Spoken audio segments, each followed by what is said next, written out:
moderating today for the first time for this group. So I'm sorry if I don't do a good job. I'll try to do a good job. But I'm sure Marsha you'll do a is great a job. tough act to follow. And Yeah. I would love for all of you to introduce yourself in the chat.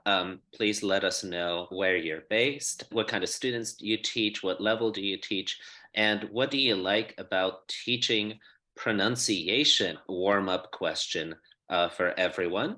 My name is Patryk, and I'm one of the co-coordinators of top teachers of pronunciation, along with Marsha, who's here. Welcome, Marsha, and Randy Reitmeyer. They're in actual California. I'm based in Portland, Oregon right now. And before I introduce our speaker for today's presentation, Joseph, I just wanted to remind you that we have a Padlet where you can find information about all the professional development events. So you can look at our Padlet and find information about our events and updates on what we've been doing, how we've been engaging our membership. Also, we've set up a newsletter. It's the Top IG mailing list. You don't have to be a Cadisol member to sign up. And if you complete this little short Google form for us, we'll be able to send you information about our events. We promise that we're not going to spam you.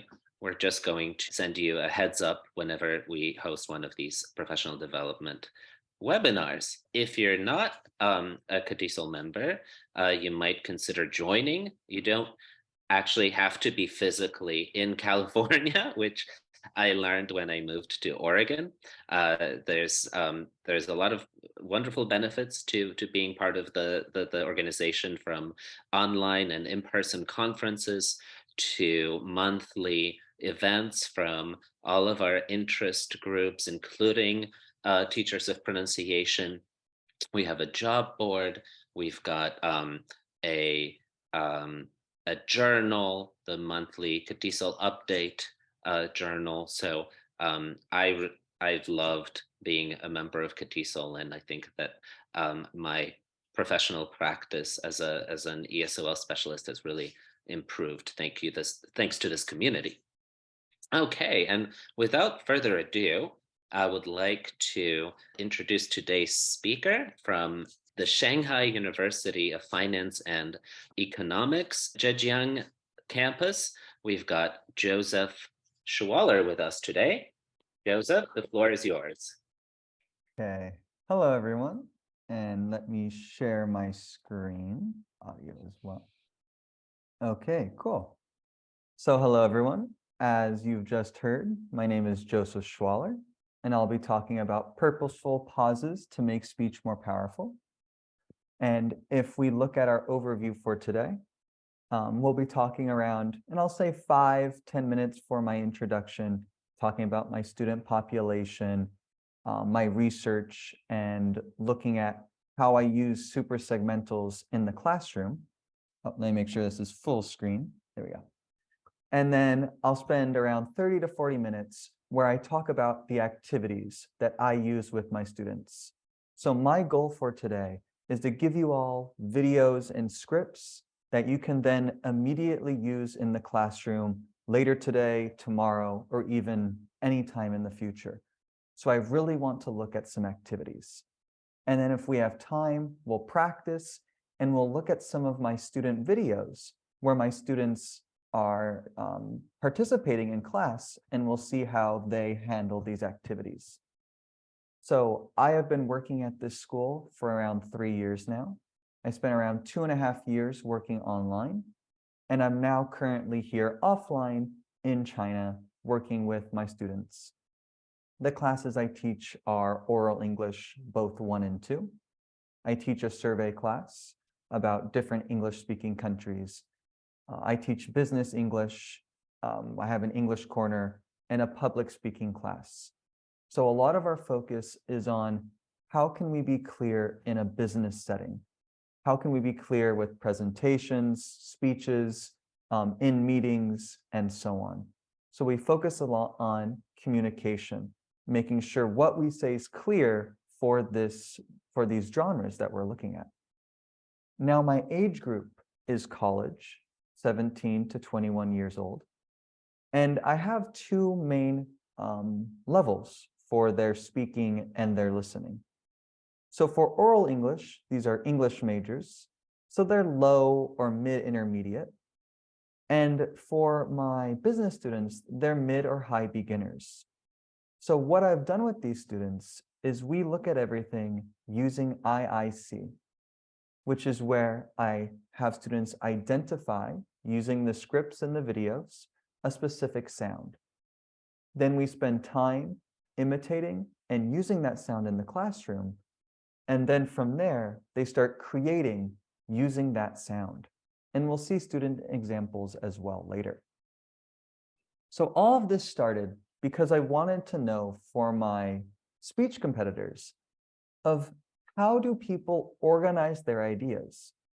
I couldn't figure out how they organized it because even though they said things a certain way, they had signposting, I couldn't exactly tell where they were breaking their ideas or what they were doing during these competitions. So I started asking myself, what are they doing? If I take what they're saying and throw it into Praat, can I find what they're doing? And I found that pauses are so important to communication. And I started looking at competitions, presentations, and just casual conversations and seeing how do people break what they're saying and put it in the parts. So now with my students is we focus a lot on pauses because they act as the scaffolding for focus words, for gestures, for making what they want to say clearer and easier to understand. So I found that there are these three types of pauses when I look at different competitors, different speakers in general. Well, they'll have a short pause within their sentences, medium pauses between sentences, and the long pause, showing there's a shift in their ideas. And I'll show you how I show this to my students later as well.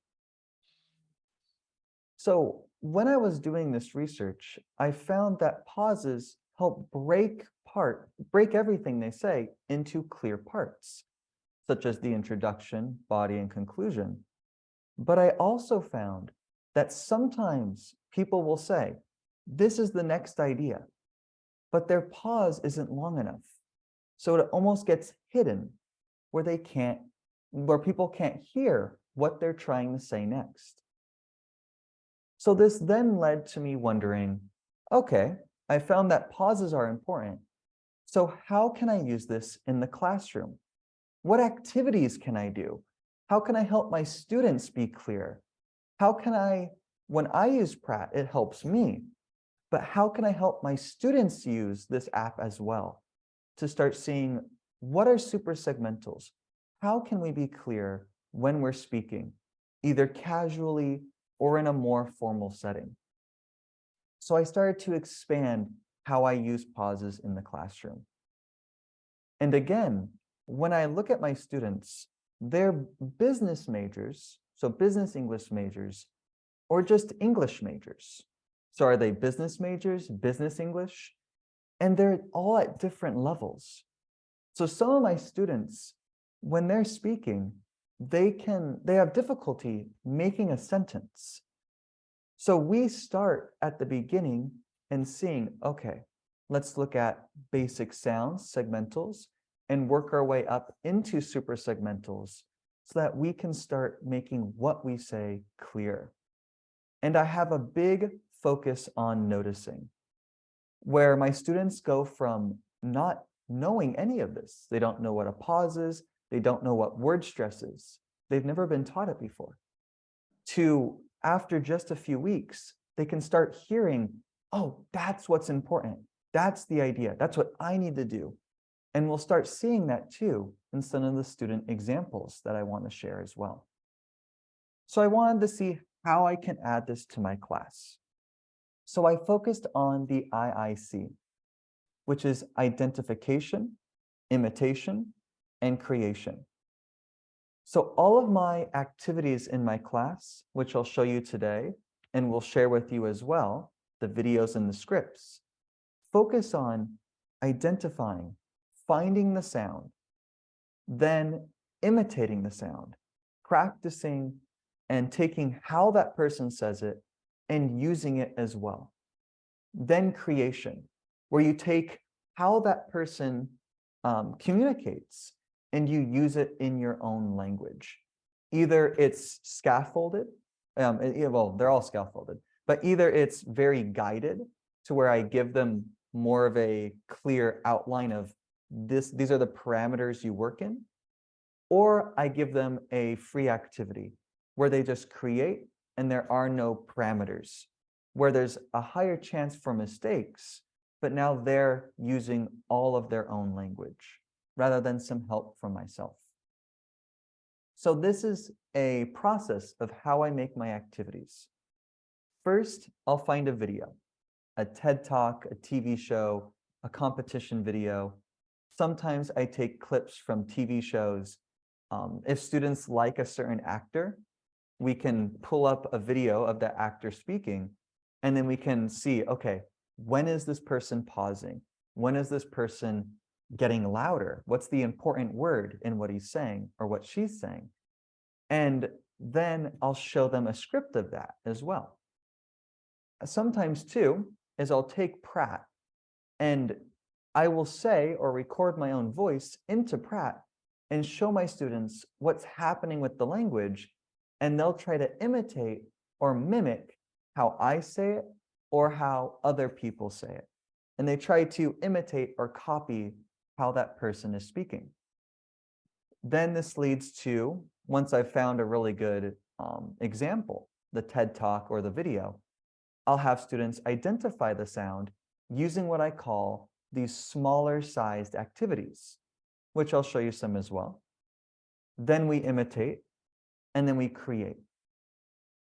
So let's look at some of these smaller sized activities, which I usually give a script and a video along with it. So if we look at this, one of my favorite activities to do is my Praat visualization with a pitch scale.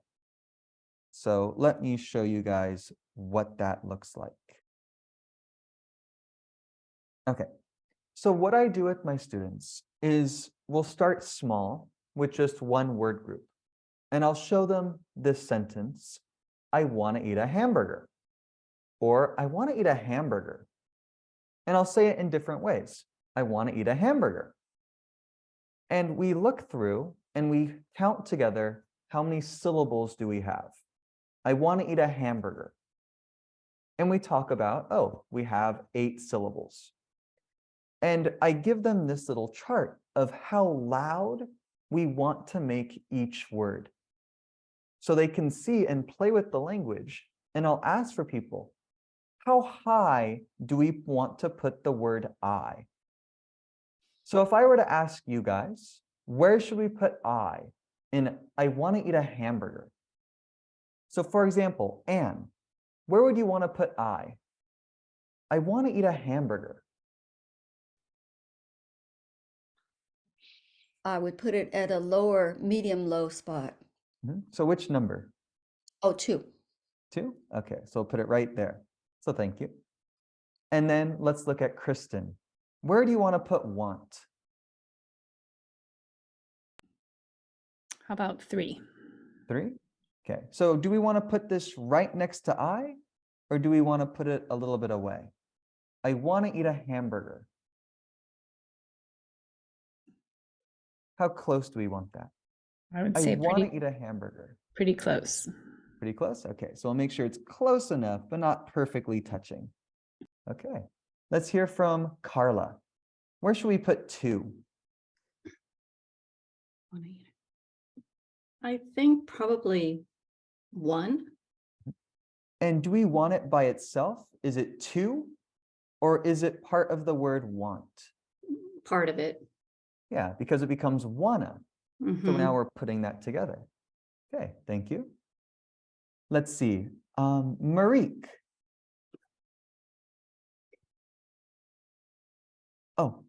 There Hi, you go. Joseph. Hi. Hi. So where do we want to put eat? I want to eat. Eat is low. Let's say around about 1. 1? You want to put it down here? But I would also put want lower than 3. I would say I want to eat a hamburger. So I wouldn't go up with want. You see what I mean? Yeah. So it would be in line with want, eat. Okay. I want to eat a hamburger. So that's what my numbers would be. And where But would then you lower? put Can you 2? put it lower than 2? Yeah. Just at 1. No, And even where would lower. lower? Okay. And where would you want to put 2? I Oops. want to a little bit. Yeah, where it is now. You want it to be higher than 1? No, this is okay. Okay. So right now you have 2 higher than 1. So I wanna eat Eat. Yeah, I want to eat. Yeah. But Okay. eat can be a little bit closer to 2, can it? Okay. So we can put that closer. I want to, but then I needs to be a little higher than 2. Okay. So you want this to be even higher? I want to eat a hamburger. Yeah. Okay. That's And my rendition of it. Sure. And let's hear from Marcia. I see your hand is up. I wanted to be sure that I understood the prompt, the stimulus. I understood you not to ask how we would say it. I understood you to analyze what we heard. Yes. And using that information, it's about audio analysis of what we heard Yes. and your example, in which case it could be very different Yes. from the intonation pattern of an individual idiolect. Yes. And so what I do with my students is after we go through this, I let them put whatever they want. In the class, they discuss and they go, oh no, that should be higher, that should be lower. Then I show them what I heard. And I show them what I heard. So we compare what the students come up with. Can they hear differences? How, if they think, well, this is how I say it, then we talk about, okay, so you say it this way. How does this person say it from the audio? And sometimes I'll usually use my own voice as well. And then we look at that and I show them this, and then I'll use Praat, and I want to see, I'm having some difficulty zooming out for some reason. And then I show them this. And we talk about how we have these different levels of sounds where it goes up, I wanna eat a hamburger. And I show my students how the sounds actually look. And my students say that just seeing this can help them see, oh, these are how the sounds differ. They can see which words or which sounds kind of mesh together more. Like want to, they'll usually say, I want to eat a hamburger. And then as we're practicing, we see, well, want to becomes wanna. And you see it goes up and wanna. And then we go, eat a hamburger. So they start seeing how the language changes from a visual point. So for myself, I'll use Praat so I can see which words are actually the focus word, because sometimes I'll hear something and think that's the important word, but then I use Praat and I'll see it's different. Or when I look at Praat, I can show my students what is being used as well. So that's one of my activities that I use with my students, is we do this pitch example. And one thing I want to do now that it's physical is I want to take this and I want to make laminated cards so students can play around and say, oh, I want this to be really high. One year I had a student say, I want this all the way at 8, all the way up here. And I asked them, okay, how would you say that? How would you make it that loud or that high? And we played around with the language just to see if they could make these different sounds, this variation. So what I want to do now is we'll look at another activity, which is my script and video activity. So what I do with my students, and you'll see this too from my student examples, is I will take one of my scripts. So for example, I will take this one here. And this is a longer one. So I use this with my more advanced students, the intermediate level students. But I also have scripts that are shorter. Like if I take this one right here, this is a shorter script for 30 seconds.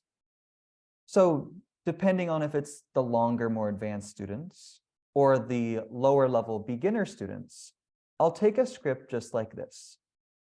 And this script has no pauses marked.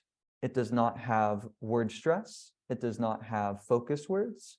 It's just a blank script. So what I do is I'll go through the script and I'll ask students to mark down when they hear a pause.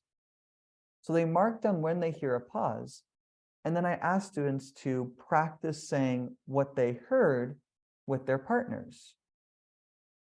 And as we go through, we'll talk about pauses and how they're different.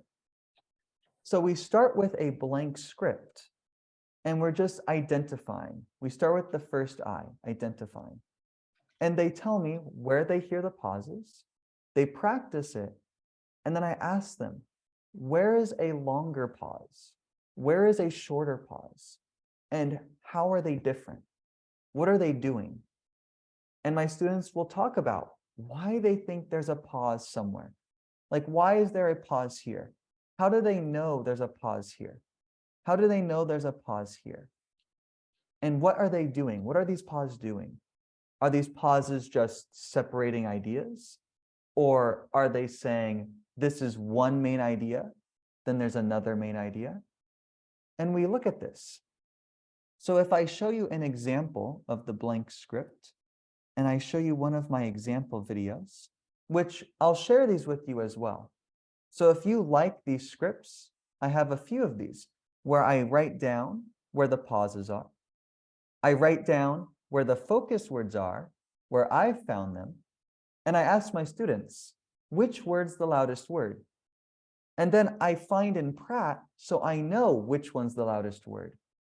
So I know as a teacher, oh, these are the loudest words.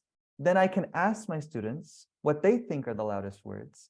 And I know which ones they should be. So there's no, well, I think it's this one while I'm doing it, because I know which ones are the loudest words. And I'll show you how I find that in Praat as well. But then I also look at gestures. So what people are doing when they say the focus word. So for example, we're going to see this speaker, and he says, about my errors in my values. So when we have these focus words, we're also moving with what we're saying. And so we go through all of these parts. So when we look at this, is I want my students to identify, and this usually takes, just the pauses will take around 20 minutes, just going through pauses. So if you want an activity that will last you 20 minutes, where you're identifying, you're saying, these are the pauses, let's watch the video, write down your pauses, then imitate with a partner, and then we discuss. That takes around 20 minutes. Then for my classes, they are 80 minutes long, 2 parts with a break in between. So then we also have time for focus words. But if we don't, we move this to the next week. So it's our activity for the next week, where we look at, again, the speaker's video, and then we look for what are the loudest words, those focus words. And then how do the people move when they say it? So let's look at an example of Kaifuli so you guys can see what the video would look like.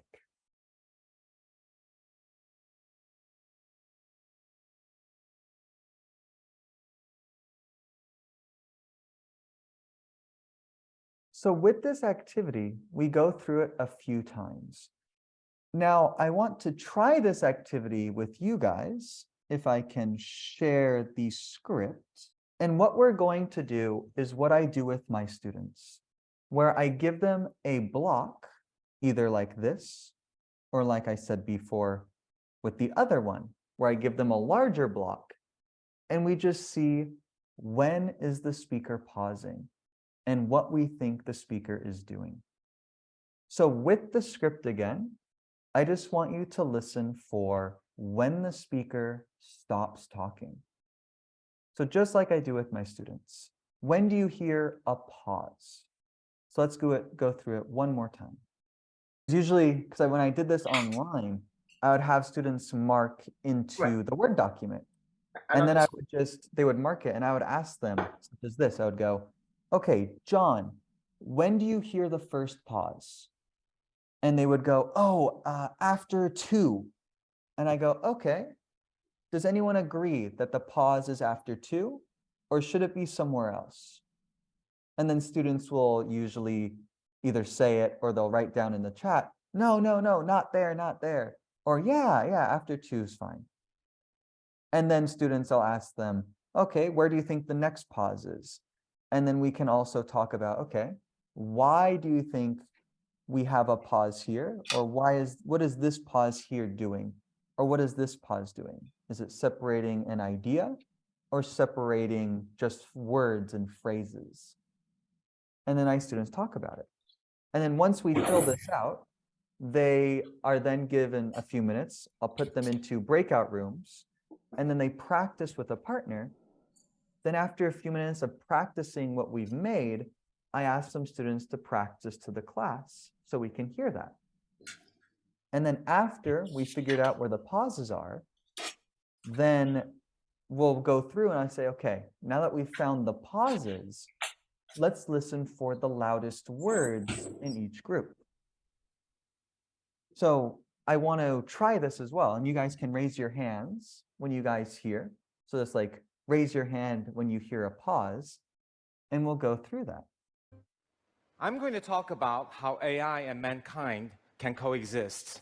But first, we have to rethink about our human values. So let me first make a confession about my errors in my values. It was 11 o'clock, December 16th, 1991. I was about to become a father for the first time. My wife, Shenling, lay in the hospital bed, going through a very difficult 12-hour labor. I sat by her bedside, but looked anxiously at my watch, and I knew something that she didn't. Okay. And I see someone has the raised hand emoji too. Do you have a question, Dean? Or is that just because you heard a pause? Okay. So with pauses, I usually ask students when they hear the pause, and then I'll do the hand thing with focus words, because that they'll go, okay, now we have the pauses. We know exactly, they've discussed it. I really like negotiation, where do you think the pauses are? Where do you hear the pause? And then other students can chime in and say, no, not there. Or yeah, right there. And then we go through with these focus words. Now, I don't show my students this part. I don't show this to them. I only show them this part with the pauses once we've made it. And then I ask them, where do they hear the focus words? Now, you could show them this part, and that's why I'm giving you the scripts, and I'll give you guys 3 examples.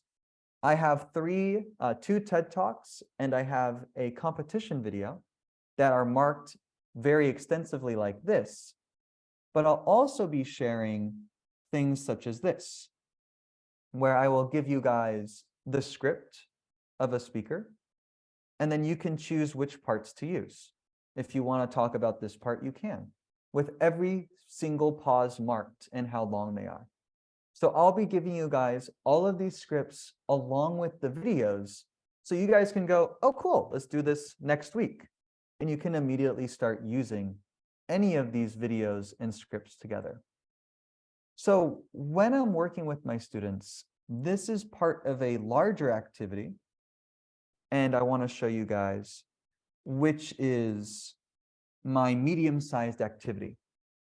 So I start with identification and imitation. Can they hear the pauses and can they use it? Then we do this every week. So we have Kai-Fu Lee, Ashley M. Grice, and then a contestant from China. So they have a student who's just like them, and they can imagine themselves giving these presentations. Same L1 Chinese, just like them, same kind of outfits they'll wear during their competitions. And they get really excited seeing, oh, whoa, people just like me can do this as well. So we identify and imitate. Every week we'll look at, 1 week it's Kai-Fu Lee for 20 minutes, 1 week it's Ashley for 20 minutes, 1 week it's a contestant. Then they choose their favorite speaker and they have to listen for when they hear the focus words, or listen and watch where they see the gestures. So we'll practice a bit in class, but I don't give them the answers because I want to see, can they identify, hear when the pauses are, the focus words? Can they see when the person is moving and how? Then they come to class and they do what they've heard. So everyone will sound different or move differently because people will hear different things or they'll see different actions based on the videos. So after 3 weeks, we then do this activity. And I want to show you guys what my students did this week on Monday, because I wanted to show you guys a student example, well, 2 student examples. And I asked them on Monday if I could record them because we were doing this activity in class. So in my business class, they are all beginners. Their spoken English and their listening levels are both mid-beginner or high beginner. So they need a lot more practice because this is English as a foreign language. They're really good at writing, they're really good at reading, but they need more pronunciation practice. So I have 2 students here, and they both chose Kai-Fu Lee. So I want you to listen and see, and try to think of feedback you would give for pauses, focus words, or gestures, how they move. So what do they say that's clear? When do they pause that could use more practice? Or when they are using a focus word, are there some words that aren't very clear? And we'll listen to one speaker first, then we'll listen to the second one. And again, this is after we've done 3 weeks of identification and imitation in class. Now they're imitating in class for a grade. I'm going to talk about how AI and mankind can coexist. But first, we have to rethink about our human values. So let me first make a confession about my areas in my values. It was 11 o'clock, December 16th, 1991. I was about to become a father for the first time. My wife Shalene lay in the hospital bed, going through a very difficult 12-hour labor. I sat by her bedside, looked anxiously at my watch, and I knew something that she didn't. Okay. So what are some things that he did well? What are some things that you would say he needs to practice? So do we have any volunteers that want to talk before I call on people? Sure. Yeah, I think he did a pretty great job pausing in most of the right places, if not all of the right places. Mhm. Some feedback that I would give to him is that another thing that he did really well actually was nailing the pitch of the stressed syllables in focus words. But I like to remind my students that something that we pretty much always do in stressed syllables of focus words is actually stretching the vowel. Yes. And I feel like that his vowels haven't been long enough. So like when he's stressing words, he makes the necessary pauses and uses the right pitch contours, but maybe not stretches the stressed syllables in those vowels. Yes. And with my students, we talk about making them, we go louder and we hit the ground as loud as we can. We go louder, we go longer, and then we go higher. And I try to make them raise their bodies up when we go higher or lower. So low, high. And I kind of get them to try to make different sounds because their native language, they don't jump between sounds like that. They don't go high of the high to low of the low. They're usually going just more flat, where the syllables are more similar. So for my students, this is some of the first times they've ever done this, where they've never made sounds longer or louder or any of that. And Randy, you have a question or feedback. Yeah, I was going to give a comment about something else the student did. And it relates to your point about, jumping from high to low more abruptly, the way we do in English. So a couple of focus words were my errors in my values. And I felt he kind of glided a little bit down from my to er to ers, but he didn't make that more abrupt jump that I would try to coach students to do. Yes. Yeah. Okay. Does anyone else want to give feedback before we look at the next speaker?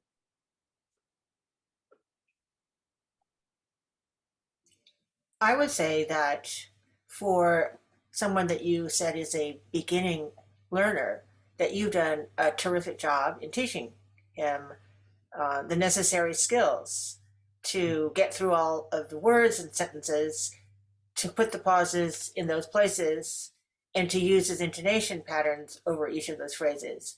I think that is great progress. So kudos to you. Thank you. Well, kudos to him more, that he's really putting the time and effort into it. That's why I really like my students here. Yes. We're going to look at another one. So let's hear from one other student. And again, you're looking for pauses, focus words, those loud words, long words, higher pitch, and you're looking for gestures, how he's moving. I'm going to talk about how AI and mankind can coexist.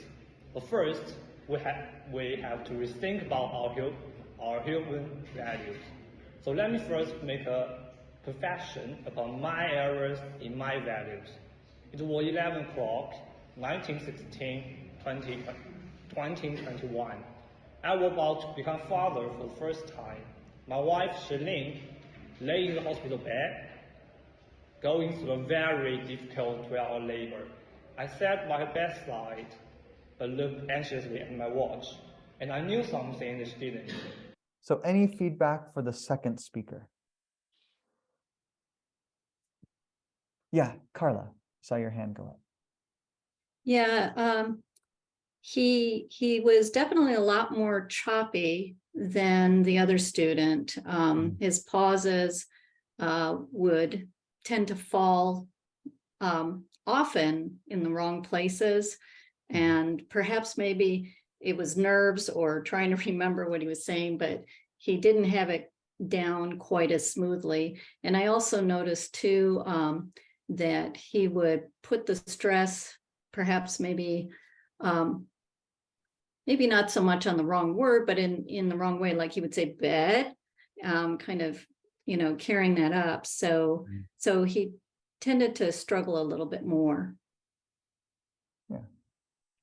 And going back to that word stress that you were talking about, when he talks about a 12-hour labor, he makes 12 an hour, he squishes them together and makes them 12-hour labor.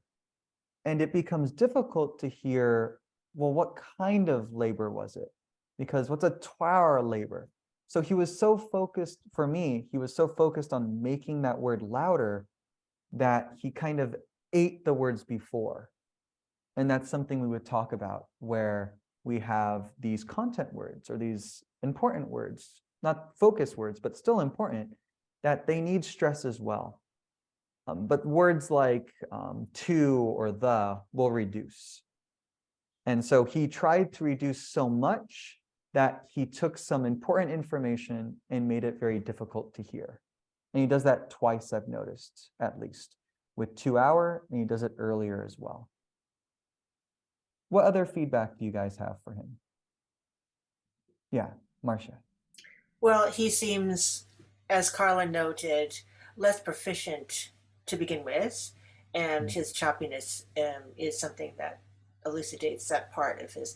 is also, he seemed more nervous in his body language. And so you're asking the students to do both verbal and nonverbal behaviors. Yes. And so it's quite difficult. It's a very difficult task. If he were simply recording his voice and not having to do the body language as well. I mean, the other guy's body language wasn't perfect either, but it was smoother. It was more fluent, but I think kind of went along with the ability to make the pauses in the correct positions and not in the positions where, in the places where, for example, this speaker did. And you can see him rocking from his left to his right foot, and, you know, things like that. So the body language part is something that can be developed at some point, but that may not be the main thing that you want to have them do now. So I was wondering if you especially wanted them to do both verbal and nonverbal simultaneously, or if you thought about or had them do any separation. Yes, because during the in-class imitations, they do just the verbal. We're not looking at gestures yet. They're just doing, okay, so we found pauses. Let's practice these pauses. Let's practice which words are louder. And we usually spend 20 minutes for just pauses, going through the video and everything. And then over 3 weeks, we're focusing a lot on the pauses and the focus words. Then we also start looking at gestures at the end, where they have to find gestures and they have to find a lot of the focus words. So we spend around 3 weeks doing just the verbal, and then we start incorporating some nonverbal as well, which is what they're doing now, whereas this is their first time really doing the nonverbal. But they've had time looking at the nonverbal. And sorry, they've had time looking at the verbal, not as much time looking at the nonverbal. Could you tell us how many hours do you meet with the students and how often? Yes, we meet once a week for 80, not 80 hours, once a week for 80 minutes. So we have 40 minutes, then we have a break, then another 40 minutes. So since this one is a business class, we spend the second half of class on pronunciation, oral communication, and then the first part of class is the writing and the reading portion. Do you have a certain length of your term? Yes, 16 weeks. So these students I have 16 weeks with. My many oral students? English, for this it's 30, but sometimes I have upwards to 60 students for business. So how do you get them all done in class? So usually for 60, we'll break it up into different days where they'll be presenting on different days. When it's 30, we do it together with the 30-second communication, and we spend the whole 80 minutes with the students where we talk. It's 30 seconds per student. They go up and we give feedback as a class, and then we go to the next speaker. This time we had around 30 students. We got through 20 and we got through 25, and then 5 of them were sick. You really line them up. Yes, I try to get them excited for it too, because it's language that they've not learned before. They've never practiced the oral pronunciation. So to them, this is an entirely new field. It's something where they're going through something they've never even heard before. So these are my non-English majors. These are business majors. These are cute. That's cute. That's great. And then my business English majors, the ones who are focusing to be teachers, they're focusing to be interpreters, they're focusing on being translators for the business field. Since they're English majors, we focus more on really getting to the nitty-gritty, and we spend an entire 16 weeks on pronunciation for the English majors, because I have them for a year. So we spend 10 weeks, then 16 weeks. So we spend 10 weeks for the English majors on, let's really get into segmentals, super segmentals, and get into the nitty-gritty of how does pitch work? How can we do rising tones, falling tones? How can we really elongate the words or shorten the words? We spend a lot of time there. But for my business students, we focus on half the class is pronunciation. So around now, it's been 5 weeks of our class. So this is the 5th week when they're doing this activity. And then in 2 weeks, they're going to do a shadowing, which I wanted to talk to you guys about as well. And let me show you guys the shadowing activity. So we have a shadowing activity where now that they've practiced this, the students have practiced this, they've taken what another speaker has said and they've imitated it.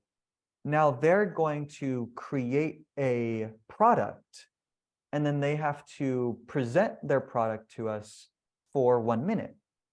And they're going to be graded more on how clear the comprehensibility and intelligibility of how clear are their focus words. Are they pausing in a way that makes it easier to understand what's important, or are they over pausing?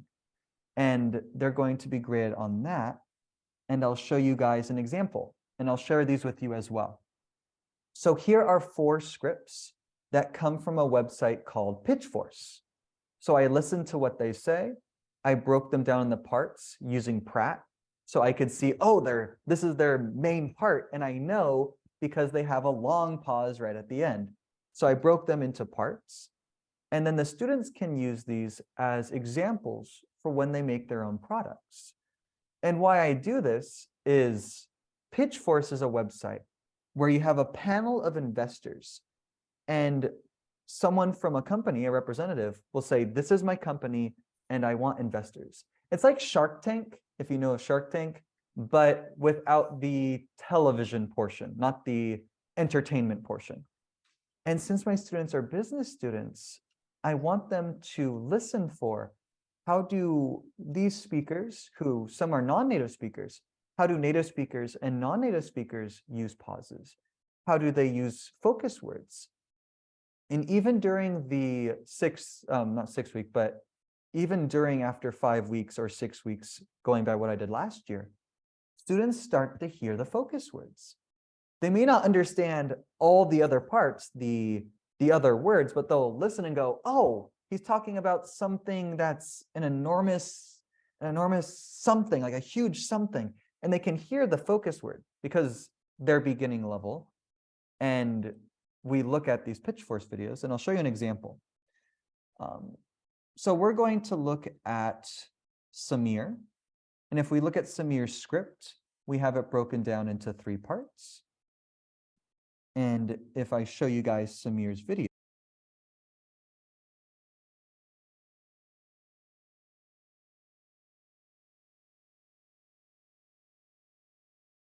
so that's just an example, just 30 seconds of the example, where we go through this as a class and we see, how do these people talk about their companies? How do they organize ideas? What words are the loudest words? And it's more difficult than the TED Talk because they're trying to cram an entire company into 1 minute. But my students, I ask them, what are the loudest words? And I'll give them the script.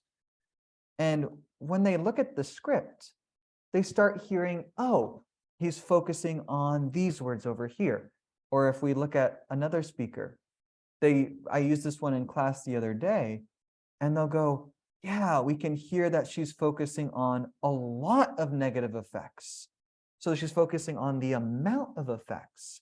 And when she talks about these huge problems right here, a huge need, she goes, there's a huge need. We see that as well. So these really help my students. And again, I'll be sending these scripts to Marcia along with the videos. So she can send these out and you can go, we're going to use this one right now in my class. And my goal is that you guys leave having these lesson plans or these activities for your lesson plans ready to go. And I know we only have around 5 minutes left. Or do Thank you so much, Joseph. Yes, yeah. I think now would be a good time to move on to our Q&A. Yes, and let me just jump to that. The rest was just the same stuff of like, these are my activities in more detail. So yeah, we can do the Q&A then. And let me stop sharing my screen. Okay. So anyone, if you have questions, unmute yourselves or raise your hand, however you want to go about it. And please ask them to Joseph. I don't have a question, but I just want to make a comment that I love your activities. I love the creativity of it. I love the practicality of it, and how you're really using, research-based kinds of techniques and activities in a scaffolding kind of manner. So really impressed. Great job. Thank you. I have a quick question, Joseph, about Praat. Sure. Do you also have the students record their own version of these sentences that you've shown them, and analyze their pronunciation in Praat and compare it to a model? That's what I've been wanting to do starting this year or next year, because now that I'm here physically, I can just pull up Praat and show it right there on the big screen what we're doing. When it was online, I was more worried that the lower level students that are in my class, well, I'm on the phone, so they can just go boop and they can just cover the phone when I'm talking about Praat of how to use it. And I was really worried that when I showed it to my more advanced students, they all loved it. They were like, yes, let me play with Praat. I love this. But I was worried that since I'm on the phone, it might get lost in communication. But now that I'm here physically, when I'm working with my students, they kind of perk up more because they're like, oh, he's finally here. It's been 3 years online. And when we look at Praat, I can just show them, okay, this is exactly what we're doing, show them everything. And I can even have students come up and I can have them record and show it right on my computer, because Praat has the audio recording where you just talk into it. And we can play with it that way and show it. So it's a lot faster. So I didn't do it online, but it's something I want to incorporate into my physical classroom, because then I can say, okay, let's come up and show how your voice looks compared to the original speaker. And that's something I do want to incorporate. Yeah, let us know how it goes. Maybe that could be a follow-up presentation. Do we have any other questions? Yeah, Randy, I see. Yes, thank you. This may be kind of an impossible question, but I was really impressed that you're teaching the students how to do the gestures along with the prosody. And I just wonder if you notice any kind of jump in improvement in their rhythm or in their ability to stress focus words after you've introduced the pauses as part of the performance. I've noticed for some of my students is they do start going, oh yeah, because I want to move my hand to when it's important. So you'll see some of the students, they'll start moving to when they think something's important. But some of my students, and I'll talk to them about it, is they'll just go, and today I'm going to talk about how everything is going. And I go, you can't just use it randomly. You have to use it when something's important, and you have to have a reason for it. If you're saying there are a lot of people, well, this does not mean a lot. This is like fewer. So we talk about this idea, one of the speakers, Kai-Fu Lee, he goes coexist, and he makes it larger. And I have the students, we all do the motion. We say, okay, if I want to say there are many people, what would you show me? And I'll have students do different actions, different movements. So then they can start practicing, oh, maybe I want to shorten or make it larger. One speaker I didn't show you is he goes, we need to rise and fall, advance and retreat, win and lose as a whole. And that one speaker does that. And I really push this idea of when something's loud or important, we're going to move either our face, our eyes, or if it's really important, we're showing that as well with our body. So some students will really get that and they go, yeah, okay, my errors and my values. And they start seeing that in their language, that change. Some students, they'll just this for a while until it slowly improves. But yeah, that is something I try to be aware of with my students. Yeah, just as a comment, I've never tried to teach gestures or any kind of body language along with prosody or any pronunciation, but it seems like the students that really rush through their syllables would kind of be slowed down a little bit if they were taught to make these, purposeful gestures that take a little bit more time to make. Yeah. Thank you so much for your question, Randy. Thank you, Joseph, for your wonderful presentation. Super informative. I really loved all the practical activities, and thank you to all the participants for taking part in those activities.